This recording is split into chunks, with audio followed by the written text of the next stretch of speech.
This is my little video of replacing a wheel bearing or hub assembly.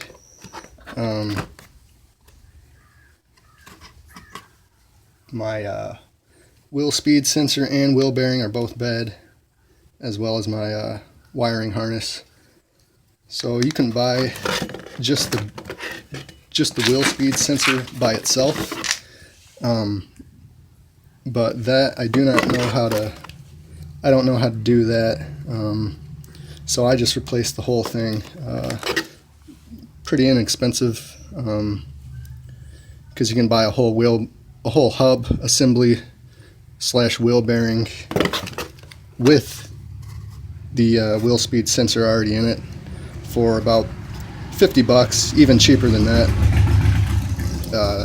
There's a lot of different options online, and this is the harness. Pretty easy. You just need to connect it. Basically, I'm probably gonna end up doing it a little shorter than that, so I can actually reach it. I don't have to go digging through the whole car to find the end. And then it's just plug and play. This just plugs right in like that. And let me show you what the bad side looks like. So here's where it goes up and connects to the engine up top there. Comes around and it's supposed to clip into the bottom, I believe, down there. And as you can see, here's the part that connects to the hub assembly. Let me get that out. So that wasn't in there very good. Must have been something I did last time. Yeah, but see, so that's chewed right through.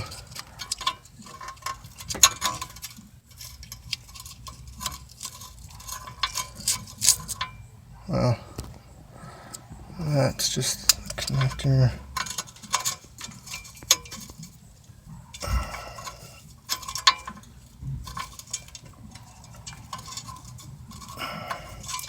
Let's get that out. Okay. So I'm just replacing the whole hub. In order to do that, you'll need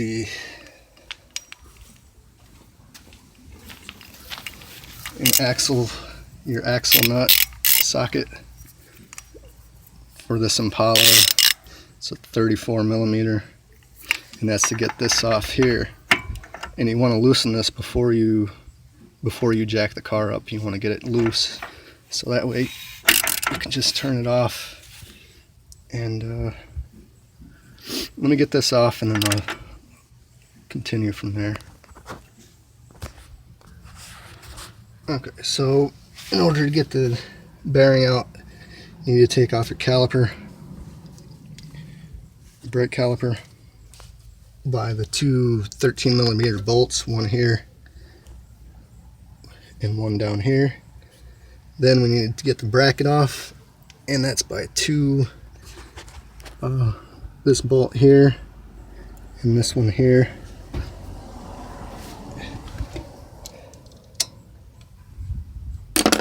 And those are going to be 15mm bolts. And I took the wheel nut, axle nut off already. I guess it doesn't need to come off yet, but I just took it off. And you could probably do this with if you have a deep socket, because the problem is this just sticks out real far. So if you have a deep enough 34mm socket, you could probably just use that. But let me get this bracket off, and then we'll get to the next step here.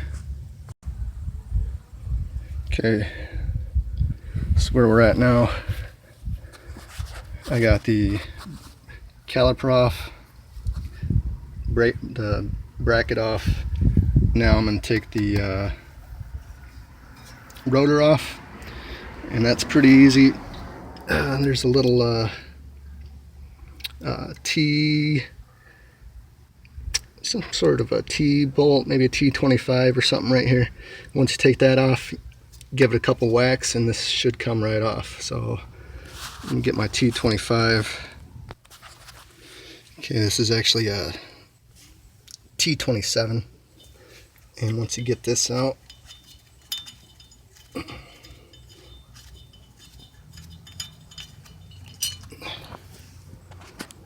once you get that out, your rotor might come off as easy as that. If not, just bang it a couple times on one side. Bang it up top, bang it down low, bang it up top, bang it on down low with a mallet. I use a rubber mallet, and then it should slide right off. Okay, so now we're down to the wheel hub, and this might be the most tricky part. There's 3 bolts, and it's going to be tricky because they're hard to see. One's down here. Hold on a second. Yep, that's one there.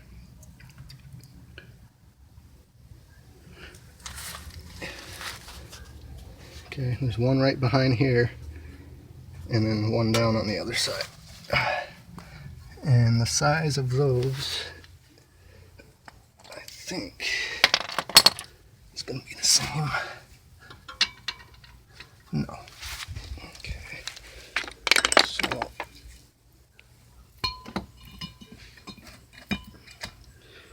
size of those, it's going to be, it's my 15.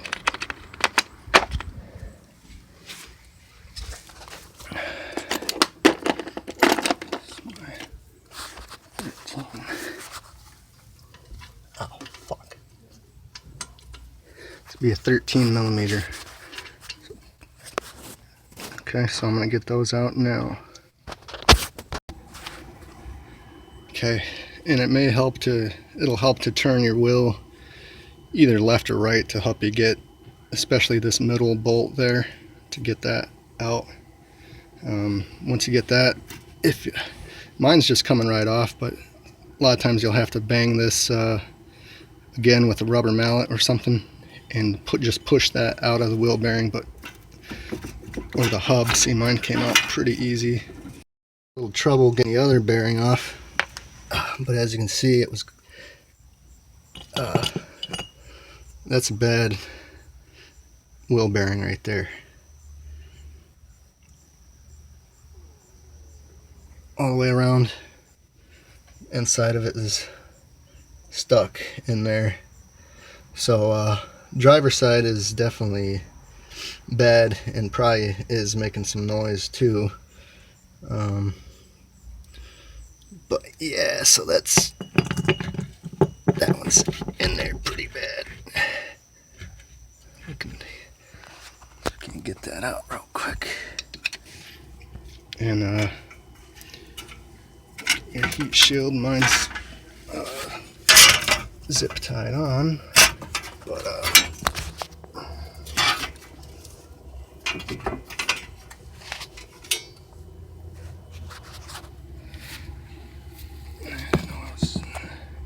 and that's it. This is the old wheel hub here. It's pretty rusted and old, but that's that part. So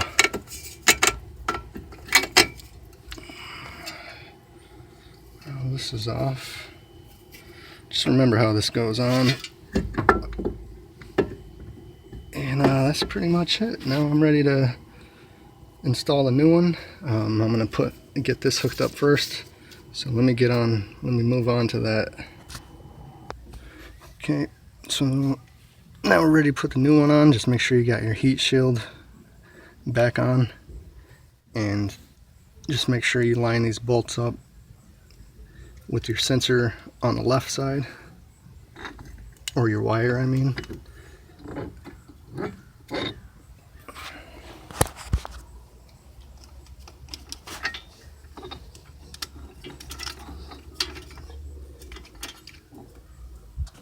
because you just want it to go to the left side like that. And you just kind of push it in like so. And okay, so that's the finished product. New wheel bearing hub assembly, new wheel speed sensor harness. So now I just need to hook it into the connection there. Okay. And one thing I will say, the little clamps that came with my harness are actually too big for the little holes, on the frame, so I'll have to just zip tie it or something to this. And I tried using some butt connectors that came with the harness to connect these, but that didn't work either, so I just what the hell do you call it? Spliced the wires together, and then shrink wrapped it like that. As you can see, the harness colors are red or yellow and blue, and the factory is green and tan. And my little thing here actually said green to yellow, tan to blue, so that's what I did. I also unhooked the battery before I started doing this. That's probably something that's important to do as well. But that's also, I did put some blue Loctite on these three holding in the wheel bearing.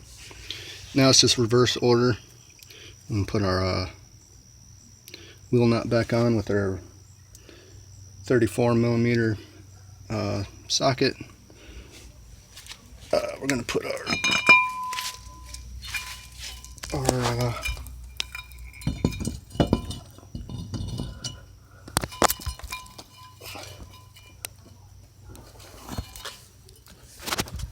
rotors back on.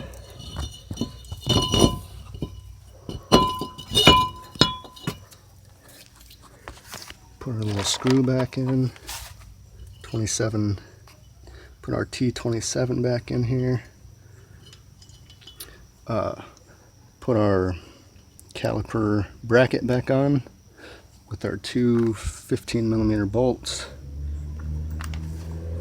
Put our caliper on with our two 13 millimeter bolts, and then that's it. Like I said, Alright, so this is a little follow-up. I'm going to start the car. I had to drive it around for a bit, and then all the lights went off, but I was a little worried that I didn't do something right, but as you can see, all my lights are off, except for I need to add some fluid, but that's fine. But there we go, 74,046 miles. I changed the wheel bearing on the right side. It does sound better now. I also did, I only got to one side. I did the brake pads on that side, but the big problem was that wheel speed sensor was bad. So I ran out of time. So tomorrow I'm going to do the left side.